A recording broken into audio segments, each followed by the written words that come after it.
Olá pessoal, bom dia a todos e todas. Sejam muito bem-vindos a mais essa aula de normas 3. E hoje nós vamos conversar um pouquinho sobre a NR18. Né? Então, como eu estou pegando a norma, ela está fresquinha, né? Bom, não tão fresca assim, mas ela foi editada em fevereiro de 2020, bem nova. Eu ainda não tenho um PowerPoint dela, não deu tempo de fazer ainda. Então eu vou fazer um comentário, quem sabe até a próxima aula tem alguma coisa, né?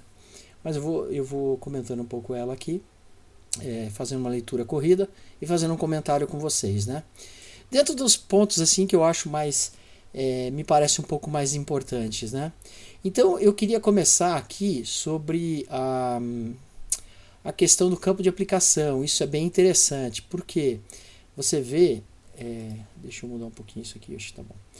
Você vê a preocupação da equipe que elaborou em tentar classificar essa norma com um código KNAI, né? E as atividades de serviço de demolição, reparo, pintura, limpeza e manutenção de edifícios em gerais e de manutenção em obras de urbanização. Então você vê que aí existe um grande interesse, né? Um grande interesse em fazer com que essa norma não tenha assim aplicação plena, aquela coisa, né, é o interesse, né? Resta saber se juridicamente isso daqui vai ser acatado. Mas enfim, o objetivo é isso, né? É uma norma que se aplica à construção civil e também a serviços de demolição, reparo, pintura, limpeza e manutenção de edifícios em geral e de manutenção de obras de urbanização. Essa é o grande campo de aplicação, né? Sobre as responsabilidades, né? A organização, a empresa, né? A organização da obra deve vedar o ingresso ou permanência de trabalhadores no canteiro de obra sem que estejam resguardados pelas medidas previstas na norma e fazer a comunicação prévia de obras em sistema informatizado da Subsecretaria de Inspeção do Trabalho antes do início da atividade de acordo com a legislação vigente. Então tá aí. Não se pode fazer uma construção, evidentemente não estamos falando de uma casa, nós estamos falando assim, que se contrata um pedreiro, não é isso, né? Mas sim, uma empresa de construção civil, para ela fazer uma obra, ela precisa solicitar essa autorização aí, né? E junto à Secretaria do Trabalho, tá? Local. Aqui começa a falar em programa de gerenciamento de risco, e isso é uma coisa que a gente vê que as normas estão tendendo a ser cada vez mais de gestão e não mais assim deliberativa, né? Na realidade eles estão buscando uma pegada mais de gestão. São várias normas que estão nessa pegada de gestão. A NR12, por exemplo, está numa pegada de gestão, né? Lógico que tem suas particularidades, mas tá aqui, ó, Programa de Gerenciamento de Risco, BGR. Então isso é uma coisa que a gente precisa ir já colocando no nosso dia a dia aí de estudo, né? De conhecimento, porque está aumentando cada vez mais esses programas de gerenciamento de risco. Tá? Não existe uma coisa, pelo menos eu desconheço. Você tem um modelo? Eu desconheço, gente. Honestamente, eu desconheço. Na realidade, nesse momento, eu acho que assim, alguém se aventura, faz, né? Já tem gente fazendo, faz, e submete. Como não existe nada pronto para isso, aquilo que é feito, ele digamos assim, aparentemente aceito, né? E eventualmente com o decorrer dos trabalhos, da própria fiscalização, da própria auditoria do trabalho, eles conhecendo soluções, né? Isso vai sendo amplamente divulgado e quando você vai ver, vai chegar num modelinho e por fim vai ter um modelo. Isso é bem interessante, essa metodologia, né? Você coloca e vamos ver o que acontece, né? No sentido de, vamos ver os modelos que o pessoal bola, né? Aí vai naturalmente selecionando o que é melhor e daqui a pouco todo mundo está fazendo muito parecido com o que é recomendado ou pelo menos que é a melhor prática, né? Mas assim, não existe. Antes que me pergunte, tem um modelo de gerenciamento de risco? Não tem. O modelo do plano não tem, tá? São obrigatórias a elaboração e a implementação do PGR nos canteiros de obra. Está aqui, ó. Então, aqui já define a obrigatoriedade, que tem que contemplar os riscos ocupacionais e suas prevenções, né? O PGR tem que ser elaborado por profissional legalmente habilitado de segurança do trabalho e implementado sob a responsabilidade da organização, né? Então, não precisa ser um profissional legalmente habilitado para implementar, mas ele tem que criar, a elaboração tem que ser dele, né? E aí vem a pergunta: vocês técnicos podem elaborar um plano de gerenciamento de risco? Sim, sem problema, né? Porque na realidade não é uma atribuição exclusiva do engenheiro, na elaboração de planos, isso do técnico também, tá? A menos que peça, por exemplo, pediu que nem, sei lá, de repente pediu uma ART, né? Aí complica um pouco, né? Se fixar um negócio desse, o técnico não consegue mais ART. Antes conseguia, agora não consegue mais. Agora, eu não lembro o nome, a gente viu lá em Sinistros, né? Mas é um outro nome para não é RRT, isso é do arquiteto. É uma outra coisa assim, mas é uma outra sigla, tá? TLT, eu acho que é TLT, termo de TRT, termo de responsabilidade técnica, eu acho que é isso. Em canteiro de obras com até 7 metros de altura e com no máximo 10 trabalhadores, o plano de gerenciamento de risco deve ser elaborado por profissional qualificado em segurança do trabalho e implementado sob responsabilidade de organização. Olha aqui, ó. Em canteiros com até 7 metros. Não, ele pode ser elaborado por profissional qualificado e implementado por... Então, gente, aí vem o negócio, a definição entre habilitado e qualificado. Habilitado é o que tem o conselho de classe, né? E qualificado é o que não tem conselho de classe, né? Eu tenho um pouco de dúvida em relação a como que está o conselho de classe de vocês, né? Como técnico de segurança do trabalho, nesse aspecto não daria, porque o técnico de segurança do trabalho ele não tem a habilitação. Então eu estou um pouquinho de dúvida em relação a essa questão aí, como que vai ficar, tá? Então, nesse aspecto, teria que ser um habilitado com um conselho de classe. O técnico não tendo conselho de classe, ele tem aquela autorização do Ministério do Trabalho, né? Mas não é um conselho de classe, né? Teria que ter o conselho de classe. Resumindo, eu não tenho certeza nesse momento se o técnico vai poder fazer essa... Mas até 7 metros e no máximo 10 funcionários, pode, né? Isso aí com certeza, né? Num primeiro momento eu achei que poderia, mas agora eu já estou com um pouco de dúvida por causa desse termo aqui, ó, tá vendo? De qualificado de segurança do trabalho, né? Eu só estou na dúvida em relação à documentação que o técnico, o registro que o técnico tem, né? Se ele fica habilitado ou se ele é qualificado. Qualificado é aquele profissional que tem treinamento, ele tem curso na área, mas ele não tem o registro na categoria, entendeu? Então eu só tenho um pouco de dúvida nisso, né? Em tese não faz sentido um técnico de segurança do trabalho não ter registro, né? Então eu fico um pouco na dúvida disso aí, a gente vai precisar dar uma pesquisada para ver. Como é uma coisa muito nova, é natural que tenha esse tipo de dúvida, né? Bom, o programa de gerenciamento de risco, além de contemplar as exigências previstas na NR1, deve conter os seguintes documentos, né? Então tem que ter um projeto da área de vivência do canteiro de obras e de eventuais frentes de trabalho, né? Bom, aqui vai estar tudo elaborado por profissional legalmente habilitado, né? Então não vamos nem ficar falando isso, porque você já entendeu que tem que ser profissional habilitado. Projeto elétrico das instalações temporárias, o projeto dos sistemas de proteção coletiva, né? E aqui é difícil não ser por engenheiro, né? Eles meio que direcionaram isso para tudo para engenheiro, tá, gente? O projeto elétrico, na realidade, aí tem que ser um engenheiro elétrico, inclusive, não é qualquer engenheiro, não. E projeto de sistema de proteção coletiva pelas habilitações do CREA, é só engenheiro de segurança do trabalho que eu saiba, só ele que pode assinar isso, tá? As proteções coletivas. Projetos de sistema de proteção individual contra a queda, quando aplicável, e relação dos equipamentos de proteção individual e suas especificações técnicas, né, de acordo com os riscos, evidentemente. Então, o plano ele tem que contemplar também tudo isso aí. Então, recapitulando, né, os canteiros de obra, maiores e menores, não importa, todos eles têm que ter o plano de gerenciamento de risco, que tem que contemplar a questão das áreas de vivência e canteiro bom, a área de vivência dos canteiros, né, o frente de obra, o projeto elétrico das instalações temporárias, o projeto dos sistemas de proteção coletiva, o projeto dos sistemas de proteção individual contra a queda e a relação dos EPIs. Tá?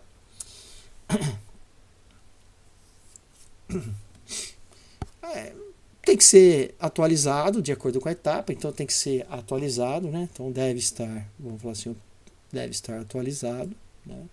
É um documento dinâmico. As empresas contratadas devem fornecer ao contratante o inventário dos riscos ocupacionais específico de suas atividades, né? As frentes de trabalho devem ser consideradas na elaboração da implementação do PGR. E aí vem.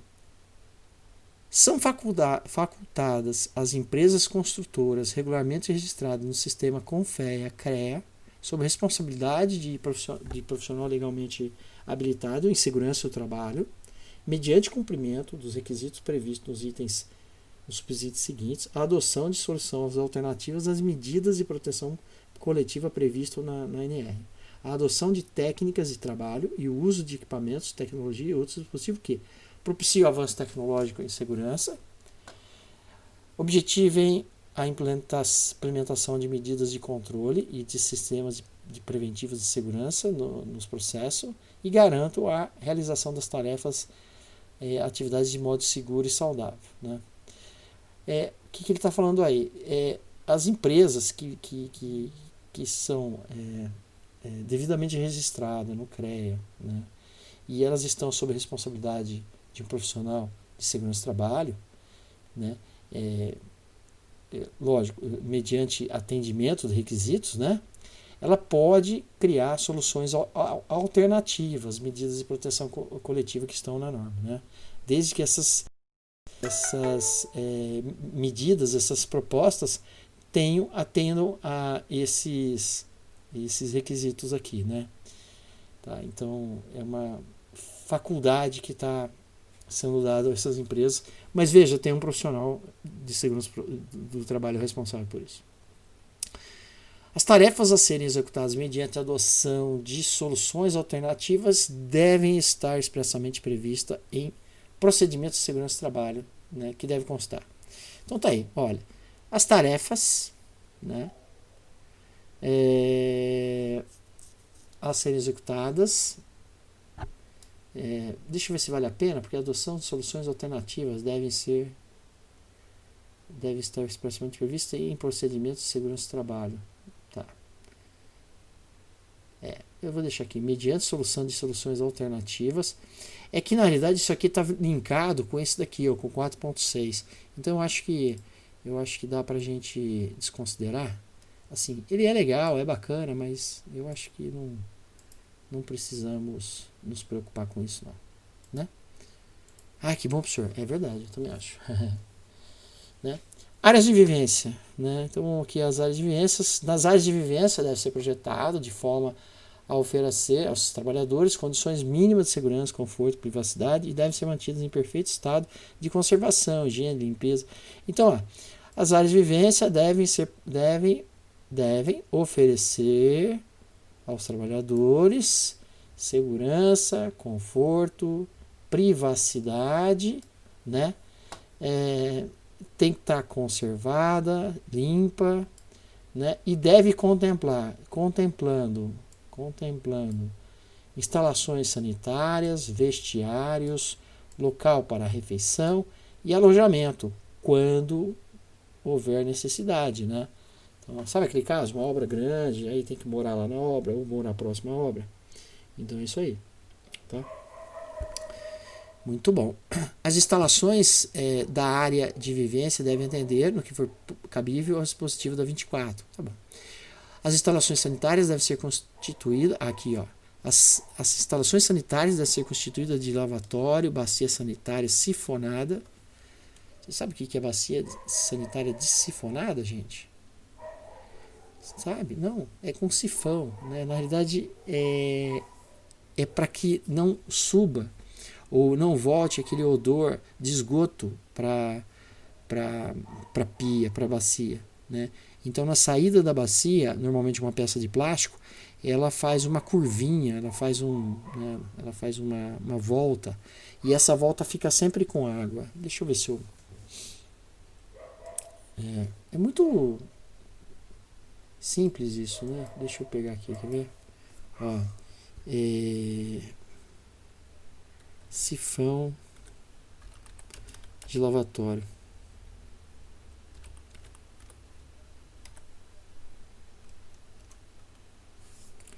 Sifão de lavatório. Isso aqui, ó, tá vendo? Pode ser. Todos esses aqui dá, né? Então pode ser esse aqui. Pode ser esse aqui. O importante é fazer essa curva. Por quê? Você descarta a água desce, ela sobe e ela vai para o esgoto. A hora que parar, ela vai formar aqui uma coluna. Essa coluna é um selo, ela não deixa o odor ele passar, entendeu? É para isso.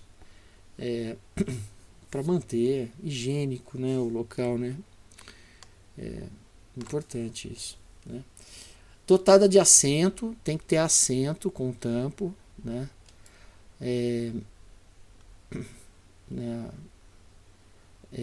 Desculpa, gente, falei besteira pra vocês. Mas o sifão tá certo. Mas eu falei uma coisa, mas é outra.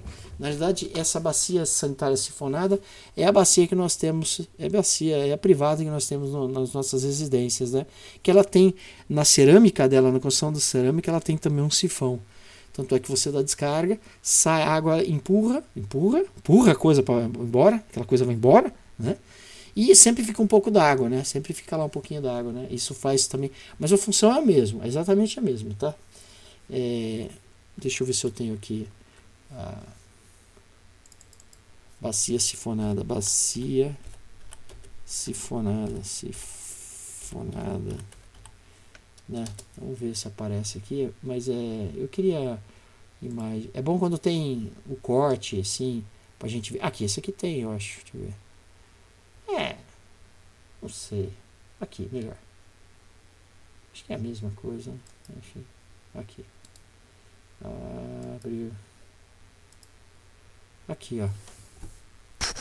Essa ideia aqui é bem simples. Ctrl. Né? Então, quando, né, dá descarga, entra água em volume aqui, ela desce, empurra isso daqui pro esgoto, ele vai embora. E aí forma até um vácuo aqui, né? Ele vai tirando. Só que no final, o que vai acontecer? Ele vai ficar uma coluna de líquido. Essa coluna de líquido é justamente para isolar, né? Uma curiosidade, tá? Procura. Eu sei que muita gente não tem o hábito de deixar o tampo da bacia fechado. Em empresa, indústria, menos ainda. Mas assim, não sei se vocês sabem. Existe, não é uma coisa tão comum, mas existe caso de rato entrar na casa pelo vaso sanitário, né? Não sei se vocês já ouviram falar isso. Então é sempre bom deixar fechado, né? De repente o bicho vem, olha assim, não vê saída, ele volta, né? Quem sabe, né? Vai embora, volta onde você veio, cara. Que é isso? Né? Então é uma coisa assim que... né? Mictório, você sabe o que é mictório? Todo mundo sabe o que é mictório, né? Então, mas eu vou mostrar. Mictório. Tem vários tipos de mictório, né? Imagem. Na verdade, assim, o mais assim, adequado são esses aqui individuais, né? Tem os coletivos aqui. Os coletivos não é adequado, né? Porque não é adequado. Então o ideal são esses daqui individuais, né? E é tratado, é muito importante isso daqui no meio masculino, é muito importante os banheiros de empresas, né? Porque você otimiza o uso do banheiro e tal, então é um hábito, né? Então precisa ser pensado nisso. Na proporção de um conjunto para cada 20 trabalhadores ou fração, bem como chuveiro na proporção de uma unidade para cada grupo de 10 trabalhadores ou fração. É provável que vocês já tenham trabalhado isso daqui, talvez em higiene, não sei, né? Essa questão do dimensionamento dessas louças, digamos assim, ou desses itens sanitário, né? É provável que vocês tenham trabalhado isso com alguns dos professores, talvez ou com o Bocato ou com o Bertinho, não tenho certeza. Mas enfim, de qualquer forma, grava aí, né? Então, precisa de um conjunto de um assento, um lavatório, né? Uma bacia sifonada com um assento, com tampo, né? Mictório, na proporção de um de cada desses daí para cada 20.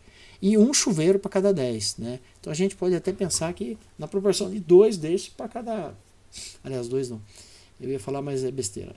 Deixa assim mesmo. Então, um conjunto lá de sanitários para cada 20 funcionários e um chuveiro para cada 10 trabalhadores. Tá bom? Isso aqui é importante. É obrigatório, quando o caso exigir, a instalação de alojamento no canteiro de obras ou fora dele, contemplando, né? Então, quando exigir, é obrigado a instalação de alojamento, né? No canteiro de obra. Né? E o que ele tem que ter? Cozinha, se for ter, evidentemente, preparo de refeições. Né? A empresa pode comprar a refeição, né? Mas se for ter, tem que ter uma cozinha. Tem que ter um local para fazer a refeição, ele não pode fazer a refeição sentado no chão, debaixo da árvore. Tem que ter um local decente para ele ficar lá. Não precisa ser luxuoso, pode ser simples, pode ser, né, uma tenda bem feita, né, que dê condições mínimas de conforto. Isso pode, né, não tem problema. O que não pode é ele não ter lugar, ele senta no meio do lixo lá, isso não pode. Tem que ter instalação sanitária, ele tem que ter banheiro, tem que ter onde lavar a mão, tem que ter, né? Tem que ter lavanderia, né? Com condições para ele fazer higienização, limpar, lavar a roupa e passar. Tem que passar também. E área de lazer, né? Para esse pessoal que vai ficar alojado. Tá? A norma define que pode ser o local de refeição para essa finalidade, né? Pode, mas então esse local de refeição ele tem que ficar lá disponível até quando não tem refeições, né? Bom, enfim, deve ser de no máximo 150 metros o deslocamento do trabalhador, então máximo 150 metros o deslocamento do trabalhador do posto de trabalho até a instalação sanitária mais próxima. Deu vontade de banheiro. O máximo que ele pode andar é 150 metros. Tem que ter um banheiro. Tá? Tem que ter um banheiro lá.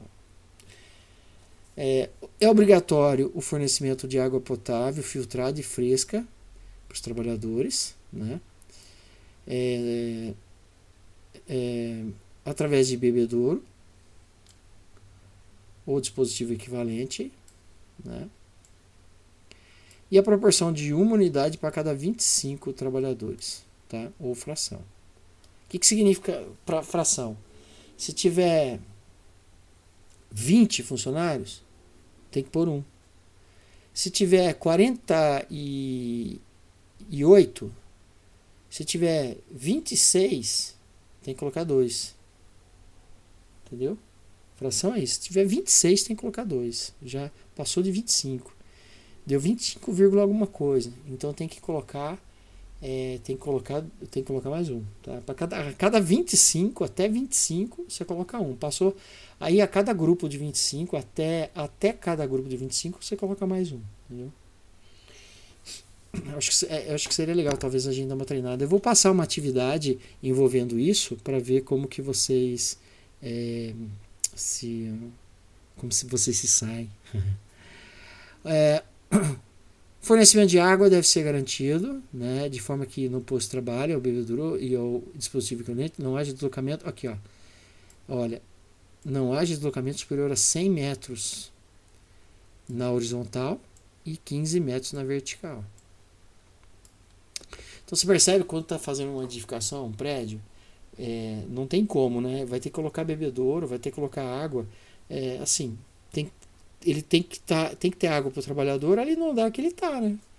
Ele não pode ter que. Mas também, pensou, gente, pensa. Imagina, nós estamos fazendo um prédio, sei lá. Vamos pegar um prédio aqui na internet, que é legal a gente olhar, né? Esse negócio é bom quando olha, né? Então vamos pegar um prédio bem alto. Prédio muito alto. Pronto. Em construção, melhor, né? Em construção. Em construção. Pronto. Né? Em construção. Aqui. Sei lá. Aquele lá tá bom. Tem um monte de coisa aqui. Esse aqui tá bom. Deixa eu voltar aqui.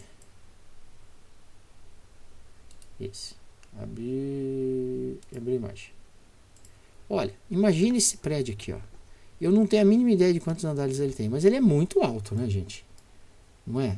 Dá pra perceber que ele é muito alto, né? Porque assim, não dá pra saber se ele tá no morro aqui, mas pelo jeito não, né? Pelo jeito ele tá bem no alto mesmo. O negócio aqui não para, né? Não para, não vai terminar nunca, né? É João e o pé de feijão, né? Plantaram o prédio aqui. Mas olha só, vamos estimar. Esse prédio tem, sei lá, 1, 2, 3, 4, 5, 6, 7, 8, 9, 10, 11, 12, 13, 14, 15, 16, 17, 18, 19, 20, 21, 22, 23, 24. 24 andares aqui, né? E vamos falar que ele tem mais 24 andares aqui embaixo, né? Mais ou menos. Então ele deve ter uns 50 andares esse prédio aqui, mais ou menos, tá? Não sei. Podia entrar para ver a reportagem, né? Mas uns 50 andares. Agora imagina, né? Vamos exagerar que o bebedouro de água está lá embaixo, lá no térreo. E aqui, tá certo que tem um elevador, né? Esse aqui tem elevador, é verdade que tem elevador, né? Então, quer dizer, tendo elevador tá tranquilo, né? Mas, cara, é insano o negócio, não é? O negócio é insano, não é? Assim, tudo bem, mas é meio insano. Para banheiro eu até entendo, ele pega o banheiro, desce, o elevador, ele não está andando, concorda? Que o elevador vai levar ele. Agora, se por acaso ele tiver que andar, eu duvido, né? Porque, cara, quantos andares você já andou em escada? Né? 50 andares não dá não, né? Então tem que ter elevador, não tem jeito. Tem que ter elevador pro pessoal. Então beleza, ele vai andar aqui e vai descendo o elevador, né? Então, se a gente pegar aqui, ó, um prédio desse tamanho, né? Ele vai andar no máximo 150 metros, aqui, 100 metros na horizontal. Beleza, tranquilo. 15 metros no vertical, aqui não é o caso, né? Porque ele está pegando o elevador. Mas digamos que ele tivesse que pegar uma escada aqui. É insano, né? Totalmente insano. Teria que ter água junto ao posto de trabalho dele. Muito embora eu acho que tem que ter água no posto de trabalho dele mesmo, né? Se eles estão trabalhando, eles não vão ficar trabalhando em todos os andares, né? Na realidade, se ele está trabalhando aqui no último andar, então tá toda a galera aqui no último andar. Pode ser que tenha alguns de outros andares aqui, mas normalmente você vai subindo, né? Vai subindo. Depois tem uma outra equipe que vai dando acabamento, depende. Bom, enfim. É uma tratativa bem interessante, não é? Na impossibilidade de instalação de bebedouro ou dispositivo equivalente dentro dos limites referidos no subitem anterior, a empresa deve garantir, nos postos de trabalho, suprimento de água potável, filtrada e fresca fornecido em recipientes portados para. Então tá aqui, ó. Na impossibilidade, né? Então as empresas suprimento de água potável, filtrada e fresca fornecido em recipiente portátil hermético. Faz mais sentido, né?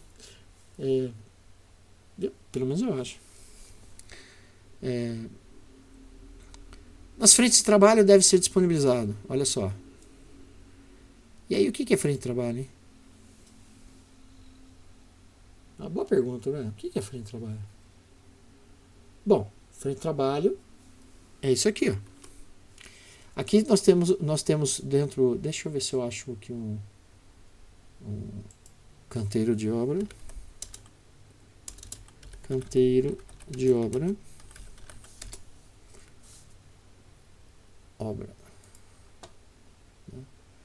Então, canteiro de obra. Isso aqui é um canteiro de obra. Então, isso aqui é um canteiro de obra. Tá vendo? Tudo isso aqui é um canteiro de obra. Aqui nós temos também um canteiro de obra. Aqui nós temos, especificamente onde está esse pessoal aqui, uma frente de trabalho. Entendeu? Tudo isso aqui é um canteiro de obra, mas aqui nós temos uma frente de trabalho, onde eles estão trabalhando. Então, num canteiro de obra pode ter várias frentes de trabalho. Né? Aqui, ó. Aqui. Abrir aqui. Né? Aqui é um canteiro de obra. Né? Eu não consigo te falar onde que estão as frentes de trabalho, mas as frentes de trabalho estão aí. Estão aí.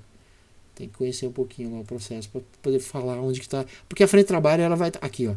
Esse daqui também, ó. Esse aqui está bem fácil. Abrir. Esse aqui é um canteiro de obra também, né? Esse aqui é um canteiro de obra. Tudo isso aqui. Esse aqui, onde está esse pessoal, é uma frente de trabalho, tá? Então, quando fala frente de trabalho, nós estamos falando num local específico que ele é transitório, né? Existe lá, pode ter várias frentes de trabalho sendo tocadas simultaneamente. Num canteiro de obra eu posso ter várias frentes de trabalho. E não necessariamente eu tenho canteiro de obra inteiro em obra naquele momento, né? Porque, na realidade, quem define as obras do momento, ou o que está associado à obra do momento, é o canteiro, é a frente de trabalho. Né? A frente de trabalho é o que está relacionado. Tá? Então tá bom. Alguma dúvida? Brincadeira. Tá síncrono, né? Imagina, não tem ninguém acompanhando, não. O que tem que ter nessas frentes de trabalho? Instalação sanitária, composta de bacia sifonada, dotada de assento com tampo e lavatório para cada grupo de 20 ou fração. Podendo ser utilizado banheiro, nossa, é horrível isso aqui, né? Com tratamento químico, dotado de mecanismos de descarga ou de isolamento dos dejetos. Com respiro e ventilação, de material para lavagem e enxugo das mãos, sendo proibido o uso de toalhas coletivas e garantida a higienização diária dos módulos. Tá? É uma tratativa bem interessante, né? Lembrando que essa NR18 ela vai entrar em operação, em validade, né? A partir de fevereiro do ano que vem, tá, gente? Mas não é muito diferente nesse aspecto, não difere tanto assim da atual, tá? É que eu acho besteira. Vocês não vão assumir a segurança do trabalho antes de dezembro, concorda? Então acho que estudar já a legislação de fevereiro é muito mais coerente, né? É uma perda de tempo a gente estudar uma legislação que vai morrer daqui 6, 7 meses, sendo que a gente já tem a substituta, né? Então, no caso de vocês, na indústria, hoje seria necessário conhecer as duas, né? Bom, mais ou menos. A gente consulta também, né? E você já imaginou como que deve ser a fiscalização nesse momento de transição para itens? É que a maior parte dos itens eles não são críticos, eles se mantêm, né? Então, assim, eu não fiz um paralelo para ver o que mudou, né?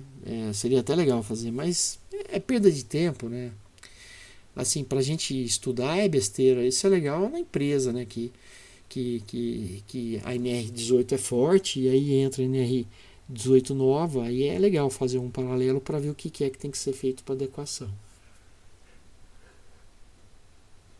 Aí é importante a gente comparar, mas nesse caso aqui não, né? Aqui, ó, local para refeição dos trabalhadores, né? Então, tem que ser condição mínima de conforto, higiene e tem que ter proteção contra intempéries. Imagina, o pessoal vai ficar tomando chuva. Legal? Frente de trabalho, se ele vai fazer, né? Se ele vai fazer a refeição ali naquela frente. Porque às vezes a frente de trabalho é bem longe, entendeu? Assim, a gente pode ter uma situação onde as coisas são bem longe e não dá para ele voltar até lá, né? Até digamos assim, me fugiu o nome desse coisa, mas não é o canteiro de obra, é o tudo, enfim, ele voltar até a base, né? Até a base onde estão a administração e outras coisas más lá do canteiro de obra, né? Então, às vezes a frente de trabalho ela vale a pena ter, ou ser deslocado. Quer ver um exemplo nessa ideia? Né? Mais ou menos nessa ideia? Será que a gente acha? Vamos ver, gente. Frente de trabalho, manutenção de autopista. Autopista, não sei. Ou estrada, né? A gente não usa esse termo autopista, de estrada, melhor. Olha, frente de trabalho em manutenção de estrada, a gente vê isso que ele acabou de falar aí. É comum você ver um banheiro, né?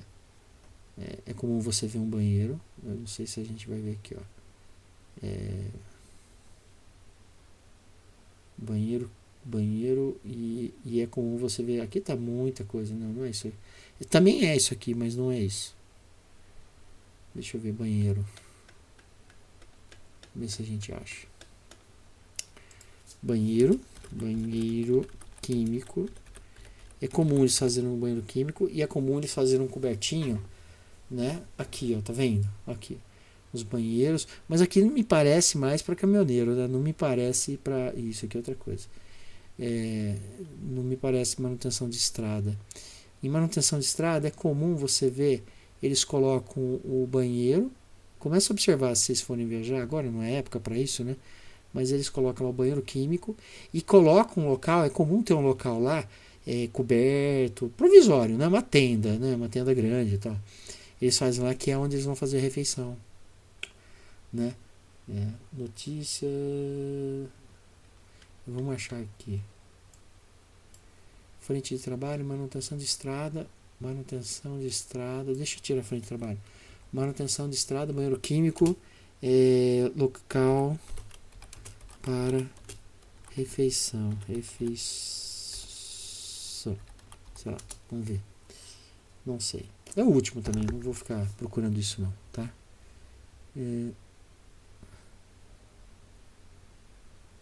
Seguramente essas coisas aí tem. Mas não é difícil você ver quando você vê que o pessoal está limpando, está carpindo estrada, essa margem de estrada, estão fazendo as limpezas. É comum você ver que tem lá um banheirinho. Aqui na Dom Pedro, por exemplo, você vê, eu vejo muito isso. Não vou achar com facilidade. Mas tem, tá, gente? Tem. Porque é atendimento de norma técnica, né? De norma regulamentadora, né? Então precisa, né? Então tá aqui, ó. Ora, proteção contra a intempérie, né? O atendimento ao disposto poderá ocorrer mediante convênio formal com estabelecimento nas proximidades do local do trabalho, desde que observada a segurança. Tá bom. Instalações elétricas. Deixa eu ver, estou aqui em 18.6, deixa eu ver até onde que vai. 18.6, 18.7 é grande, né? É bem grande. É bem imenso. 18.8. É bem grande mesmo. Tá, vamos fazer pelo menos. Vamos fechar o 18.7 aqui. 18.6. 18.7 sem chance de fazer hoje. 18.6. Instalações elétricas. A segurança nas instalações elétricas, temporária e definitiva, deve atender os dispostos da NR10. As instalações elétricas temporárias devem ser executadas e mantidas conforme projeto elétrico elaborado por profissional legalmente habilitado. Né? Bom. Eu acho que isso é interessante, porque de repente ele cita aqui o temporário, né? E ele fala que tem que ter um responsável técnico para isso. Isso é muito legal, né? Porque normalmente a gente pensa em temporário e pensa numa gambiarra e qualquer um faz. E não é o caso. Aliás, diga-se de passagem que quando é temporário é pior ainda, né? Uma coisa definitiva, eu diria para vocês que é menos grave do que uma coisa temporária. Não porque não precisa ser uma coisa bem elaborada, a definitiva. Não, pelo contrário, tem que ser muito bem elaborada. Mas é que normalmente é bem elaborada, entendeu? É uma coisa meio tradicional, meio comum. E aquela temporária não, né? O cara não quer nem gastar dinheiro, não quer gastar tempo, faz um negócio meia boca lá. Então é um negócio bem interessante isso daqui. Os serviços de instalações elétricas devem ser realizados por trabalhadores autorizados, conforme NR10. Isso aqui é NR10 propriamente dito, né? É proibido a existência de partes vivas expostas e acessíveis pelos trabalhadores não autorizados em instalações de equipamentos elétricos. Parte viva exposta não pode mesmo, né? O que é parte viva exposta? Ponta de cabo energizado, por exemplo, lá exposto. Não pode mesmo, né? Então, tá. Aqui vai falar os condutores elétricos, os fios. Condutor elétrico é fio, né? Pode ser barramento também, né? Mas normalmente fio. Deve ser disposto de maneira a não obstruir a circulação de pessoas e materiais. Estar protegido contra impacto mecânico. Olha, eu vou colocar aqui, ó, os condutores elétricos devem dispor de maneira a não obstruir a circulação de pessoas e materiais. Estar protegido contra impactos mecânicos, umidades e contra agentes capazes de danificar a isolação. Ou seja, não pode ter o risco de alguém de cair alguma coisa no fio e comer um pouco o isolante, o plástico isolante, o polímero isolante dele, entendeu? É perigoso, né? Possuir isolação em conformidade com as normas técnicas, né? Na realidade, normalmente a BNT NBR 5410. Estou falando isso aqui, ó. Cabo elétrico. Vamos pegar aqui. Cabo elétrico, quer ver? Cabo elétrico. Nós estamos falando disso aqui, ó. Aqui a gente tem o condutor de cobre nu. Quer dizer, o condutor de cobre, perdão. Então a gente tem aqui o condutor de cobre. E essa parte vermelha colorida é o polímero isolante. Então é isolante. Gente, para o pessoal de elétrica, a coisa mais importante é o dimensionamento do cabo aqui, ó, tá vendo? Porque quanto maior o diâmetro total, quanto maior a área da secção, maior a capacidade de condução de corrente elétrica. Então, para eles é muito importante o dimensionamento dessa área da secção transversal. Tá? Os projetos elétricos eles se ocupam muito em dimensionar.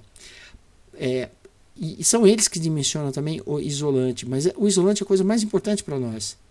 Entendeu? Porque não é só uma questão de ninguém levar choque, também, mas não é só isso. É uma questão de fogo também, pode pegar fogo, entendeu? Pode liberar gases tóxicos. Então tudo isso tem que ser preocupado, né? A gente tem que se preocupar na questão de dimensionamento de cabos, porque o negócio é um pouco mais complexo do que parece, tá? Possuir isolação dupla ou reforçada, com destinado à alimentação de máquinas e equipamentos elétricos, móveis e portáteis. Ou seja, se o cabo for ficar exposto, ele tem que ter isolamento duplo. O que é um cabo com isolamento duplo? Eu vou mostrar um cabo com isolamento duplo para vocês. Deixa eu ver se tem aqui. Esse aqui. Esse aqui é um cabo de isolamento duplo. Você consegue perceber? Né? Você tem na tua casa, com certeza, né? Então tem aqui, ele tem um isolamento por fora e por dentro tem dois condutores, cada um tem seu isolamento. Então tem um isolamento primário e um isolamento secundário. Para que isso? É uma resistência mecânica, né? Se ele vai ficar exposto, porque normalmente esses fios singelos assim, eles ficam protegidos, né? Eletroduto, embutido em parede, etc, etc. Né? Você nem vê. Não deveria. Agora, quando você vê o cabo está lá exposto, normalmente o recomendado é que seja assim, o isolamento duplo. Nem sempre é verdade, né? Às vezes a gente vê uns caminhos sem vergonha aí, né? Que nem esse aqui, quer ver? Ó? Vou mostrar um que você já viu com certeza. Cabo paralelo.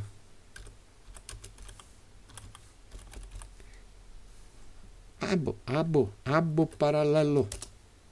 Você já viu isso, não viu? Já viu assim? Dois fiozinhos desse jeito? Sim.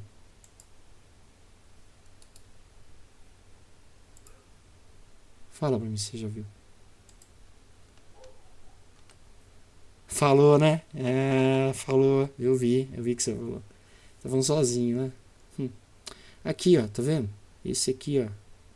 É um paralelinho e tal. Putz. O que eu vou te falar? Não é. A norma não prevê essa porcaria, não, tá? Professor, a minha extensão que eu uso é assim. Porcaria. Professor, mas a extensão que você usa também é desse jeito. Não, não é não. A minha é pior. Pior que isso. Nossa, casa de ferreiro, espeto de pau, né? Você sabe, né? Eu também tenho viés elétrico, né? Eu também... O Bertinho é engenheiro eletricista, eu sou um engenheiro de automação e controle. Eu sou... a minha modalidade de engenharia é da área elétrica também, entendeu? Dentro da cadeira de elétrica. Então, eu tenho uma certa intimidade com isso aí. E aí, casa de ferreiro, espeto de pau, né? Assim. Tô acabando, gente. Tô acabando, eu prometo pra vocês. Bom, mais ou menos. Não tá muito acabando não, mas tá acabando, vai. Vamos acabar isso aqui. As conexões, emendas e derivações dos condutores elétricos devem possuir resistência mecânica, condutividade e isolação compatíveis com as condições de utilização. É uma particularidade elétrica aí, né?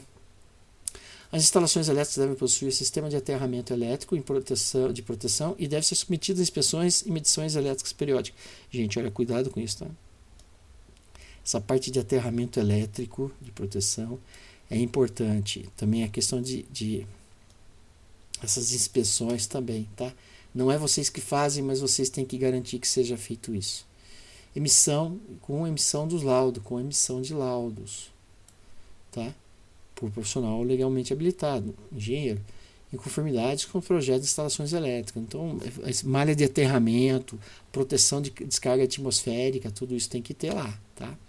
As partes condutoras das instalações elétricas, máquinas, equipamentos e ferramentas não pertencentes ao circuito elétrico, mas que possam ficar energizadas quando houver falha na isolação, devem ser conectadas ao sistema de aterramento elétrico. Ou seja, os equipamentos que pode dar choque tem que ser aterrado, tá? Que tem carcaça metálica, a regra é essa. Conduz eletricidade, a carcaça do equipamento conduz eletricidade, ele tem que ser aterrado, pronto. Entendeu? Equipamento que usa eletricidade, se ele usa eletricidade e a carcaça dele conduz eletricidade, tem que ser aterrado. Tem que ligar um fio na carcaça até a malha de aterramento. É obrigatória a utilização do dispositivo residual DR. Vocês já aprenderam com o Bertinho isso, não aprenderam? Com o DR. Como medida de segurança adicional nas instalações elétricas, nas situações previstas na norma técnica nacional. É obrigatório o DR e é obrigatório também o DPS. Tá? Aqui pode não falar, mas a NR10 manda. Né? Então lá fala. Então precisa. Precisa isso aqui, que é um dispositivo que se a pessoa levar choque, ele detecta que a pessoa está levando choque e desliga automaticamente. Se vocês precisarem de uma explicação melhor sobre o que é o DR, eu explico, tá, gente? É que isso faz parte lá de NR10. E o DDE e o DPS, dispositivo de proteção contra surto, que é que se der uma sobretensão, cair um raio na linha elétrica, esse DPS tem que proteger, porque a pessoa pode estar do outro lado usando um equipamento portátil e levar choque de raio, né? Então é sério. Os quadros de distribuição das instalações elétricas devem ser dimensionados com capacidade para instalar os componentes do circuito elétrico que constitui. Lógico, né? Imagina um quadro que não cabe o que está dentro, né? Pô, é sacanagem. Ser construídos de material resistente ao calor gerado pelos componentes das instalações. Ter as partes vivas, as inacessíveis, ou seja, onde tem eletricidade, onde pode levar choque, tem que estar protegido. Né? Ter acesso desobstruído, não pode estar obstruído. Ser instalado espaço suficiente para a realização de serviços de manutenção e operação. Estar identificado e sinalizado quanto ao risco elétrico. A pessoa tem que saber que aquilo é um quadro elétrico que tem risco. Né? Não pode ser uma coisa, mas você não sabia? Estar em conformidade com a classe de proteção requerida e ter seus circuitos identificados, ou seja, eletricamente falando, os fiozinhos, os disjuntores, tudo tem que ter nome, né? Não pode ser aquela coisa que só quem fez que sabe, né? Gente, pelo amor de Deus, hein? É vedado a guarda de qualquer material ou objetos dentro do quadro elétrico. Pelo amor de Deus, hein? Não sei se pode. Não pode. Os dispositivos de manobra, controle e comando dos circuitos elétricos devem ser compatíveis com os circuitos elétricos que operam, ser identificados, possuir condições de instalações de bloqueio, possuir condições para instalação de bloqueio e sinalização de bloqueio. Isso aqui nós chamamos de loto. Loto. Lembra do loto? Não lembra? Eu vou escrever aqui. Loto. Olha aqui, ó. Loto. Loto. lockout, tagout, lock out, tag out. Isso aqui são procedimentos de loto, procedimentos de você sinalizar, bloquear, tá?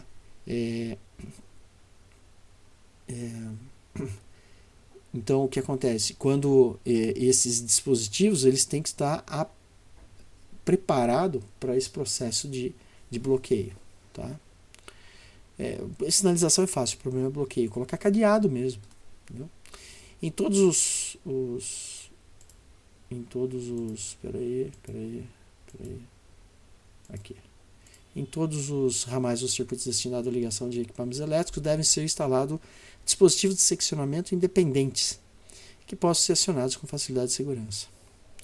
Máquinas e equipamentos móveis. E aqui ele fala o seguinte: tem que ter os disjuntores independentes, né? Tem que ser uma coisa, não pode ser um disjuntor desliga tudo, né? Tem que ser cada lugar um disjuntor específico. E, gente, isso é projeto elétrico, né? Projeto elétrico tá bem alinhado, tá? Não vai pensar que mudou. Não, tá lá na BNT NBR 5410. Isso aqui, entendeu? Isso aqui é mais velho do que andar para trás. Não, para frente. Máquinas e equipamentos móveis e ferramentas elétricas e portáteis devem ser conectados à rede de alimentação elétrica por intermédio de um conjunto de plug e tomada, em conformidade, babá. É lógico, não vai ficar descascando fio e colocando no buraquinho lá. Não, tem que ter plug e tomada. Plug e tomada. Desculpa, eu estou excedendo muito, né, o tempo, né? Eu precisava terminar, mas calma. É que é importante. Eu vou colocar aqui, ó, tomada, stack. Eu gosto muito dessa tomada stack. Pra você ter uma ideia, o que é uma tomada? Aqui, ó, bonito. É uma tomada de plug profissional, tá?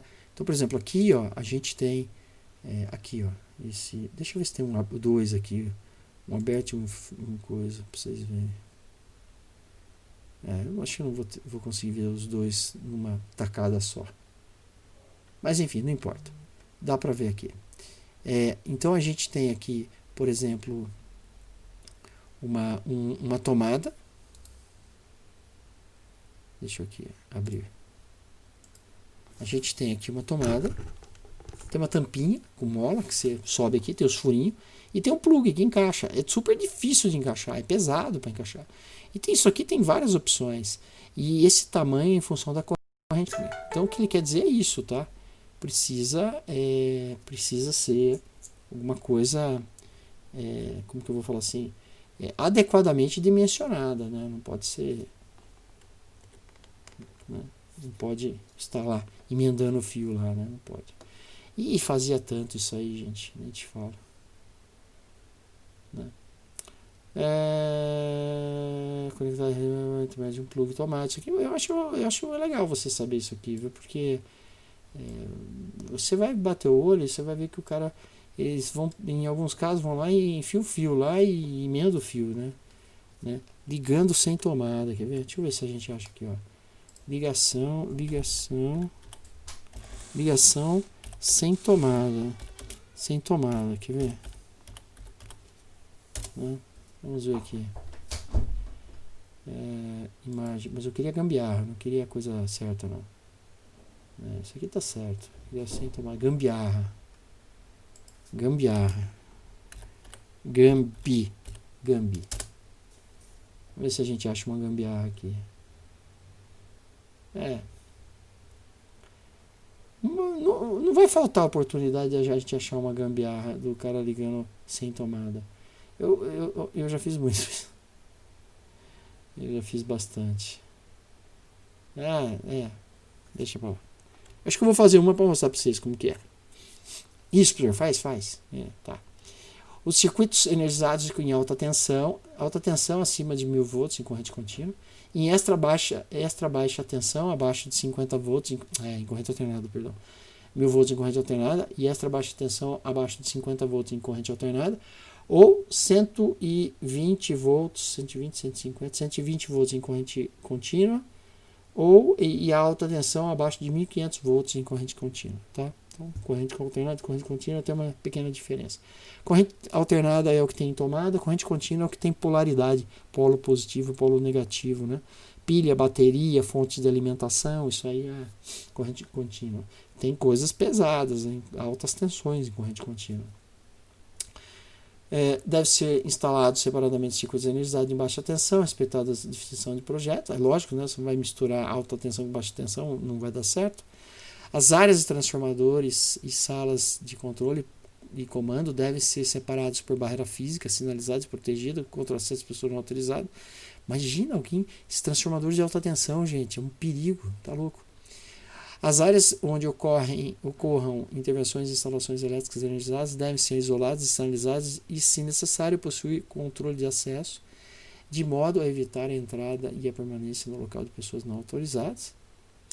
Os canteiros de obra devem estar protegidos. Aqui, ó, eu falei para vocês. Eu não tinha lido, não. Eu usei o bom senso. Nem tem nem como não estar protegido com para-raio, né? Tem que estar protegido, né? O pessoal não pode trabalhar e não ter para-raio, tem que fazer. O cumprimento disposto, né, é dispensado nas situações previstas em norma técnica nacional vigente mediante o laudo emitido. Bom, se o habilitado entender que não precisa, então não precisa, né? Porque às vezes você tem um para-raio de uma edificação do lado que protege. O trabalho em proximidade de redes elétricas energizadas internas e externas ao canteiro de obra só é permitido quando protegido contra o. E nas atividades de montagem metálicas, onde houver possibilidade de acúmulo de energia estática, deve ser realizado aterramento da estrutura desde o início da montagem. É isso. Eu vou colocar um negócio aqui. Nós paramos aqui no 12.7. E, gente, muito obrigado aí pela paciência. Um abraço para vocês e até a próxima.